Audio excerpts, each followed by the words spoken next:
আজকে দেখলাম যে বিশাল একটা বিক্ষোভ হয়েছে সাধারণ ছাত্রছাত্রী সমাজের, মানে বিশ্ববিদ্যালয় কেন্দ্রিক নানা অংশের।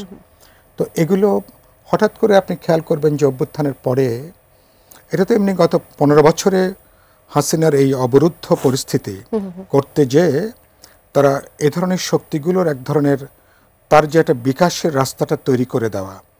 আর এবারকার সরকার আসার পরে তারা তো মানে কিছু দল তো বলতে পারেন তারা সরকারের নানা ধরনের প্রত্যক্ষ পরোক্ষ এক ধরনের মদত বলি, প্রণোদনা বলি, এক ধরনের আশ্রয় প্রশ্রয় বলি, তারা এগুলো তারা পাচ্ছেন এটা। এবং বিশ্ববিদ্যালয়গুলো এখন ইতিমধ্যেই তাদের একটা বড় একটা জায়গা হয়ে দাঁড়িয়েছে।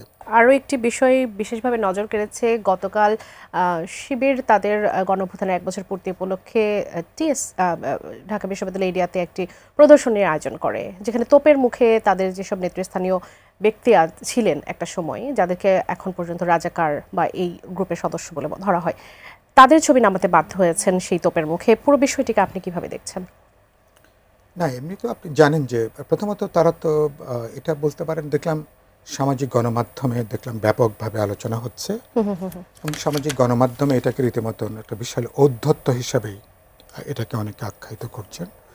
বিশেষ করে ঢাকা বিশ্ববিদ্যালয়, যে বিশ্ববিদ্যালয় আমাদের ভাষা আন্দোলন থেকে শুরু করে আমাদের মহান মুক্তিযুদ্ধ পর্যন্ত বা তারপরেও আমাদের স্বাধীনতা, আমাদের ভাষার লড়াই, 69-এর গণঅভ্যুত্থান, মুক্তিযুদ্ধ এবং পাকিস্তানিদের যে বর্বরতা ঢাকা বিশ্ববিদ্যালয়কে কেন্দ্র করে 25শে মার্চের রাতে, ফলে ঢাকা বিশ্ববিদ্যালয় আমাদের স্বাধীনতা, সার্বভৌমত্ব, জাতীয় অস্তিত্ব, এটা তার একটা শুধু একটা বিশাল শিক্ষা, এটা একটা সিম্বলিক একটা প্রতিষ্ঠান, যার সাথে আমাদের আবেগ, আমাদের অনেক কিছু এর সঙ্গে যুক্ত। এটা অনেকটা স্বাধীনতার আমাদের এক ধরনের বলতে পারেন প্রতীকী একটা প্রতিষ্ঠান। তো সেখানে তারা এ ধরনের মানুষজনের ছবি টবি টাঙিয়ে তারা ঢাকা বিশ্ববিদ্যালয়ের ব্যাপারেও তারা এক ধরনের নেতিবাচক বার্তা দিয়েছেন এবং ছাত্র, শিক্ষক, সাধারণ যে মানুষের মানে অনুভূতিতে, তো এটা একটা বড় ধরনের একটা কিন্তু প্রতিক্রিয়া জন্ম দিয়েছেন। স্বতঃস্ফূর্তভাবে একটা ক্ষোভ হয়েছে, বিক্ষোভ হয়েছে। আজকে দেখলাম যে বিশাল একটা বিক্ষোভ হয়েছে সাধারণ ছাত্রছাত্রী সমাজের, মানে বিশ্ববিদ্যালয় কেন্দ্রিক নানা অংশের।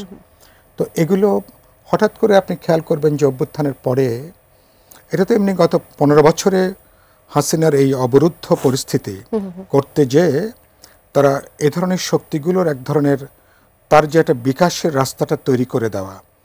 আর এবারকার সরকার আসার পরে তারা তো মানে কিছু দল তো বলতে পারেন তারা সরকারের নানা ধরনের প্রত্যক্ষ পরোক্ষ এক ধরনের মদত বলি, প্রণোদনা বলি, এক ধরনের আশ্রয় প্রশ্রয় বলি, তারা এগুলো তারা পাচ্ছেন এটা। এবং বিশ্ববিদ্যালয়গুলো এখন ইতিমধ্যেই তাদের একটা বড় একটা জায়গা হয়ে দাঁড়িয়েছে। তো এগুলোকে নিশ্চয়ই ধরুন যারা সাধারণ ছাত্র তারা থাকবেন, অবস্থান নেবেন, এটা খুব স্বাভাবিক ব্যাপার।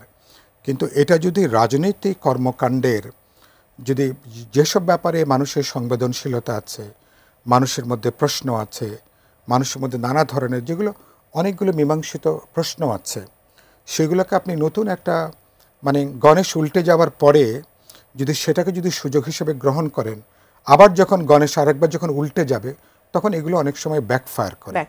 তো আমরা যেমন এই যে ধরুন আমি বলি এনসিপির এই যে গোপালগঞ্জে যে তাদেরকে কেন মুজিববাদকে কবর দিতে হবে, এই কথা কেন গোপালগঞ্জে যে বলতে হবে? তো গোপালগঞ্জের একটা সংবেদনশীলতা আছে না? গোপালগঞ্জ কেন? মানুষের নানা অংশের মানুষ, কক্সবাজারের সমাজে নানা অংশের।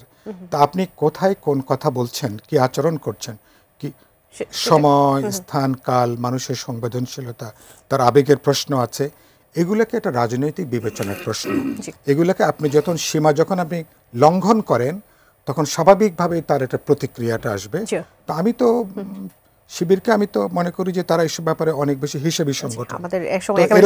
এরকম ছবি টাঙ্গানোর আরো অনেক জায়গা হতো ছিল। তো ঢাকা বিশ্ববিদ্যালয় ঘটা করে কেন এইসব ছবি টাঙ্গাতে হবে, এগুলো নিশ্চয়ই